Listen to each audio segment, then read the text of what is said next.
Getting the framing done on the garage and getting it rebuilt.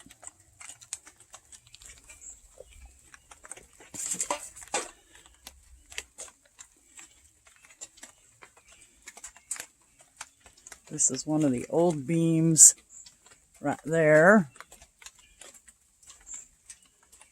And we're going to have the roof slanted down so that it runs off and doesn't run into the chicken coop or into the chicken yard, because it's a mess, and that's the stuff that we have to dispose of.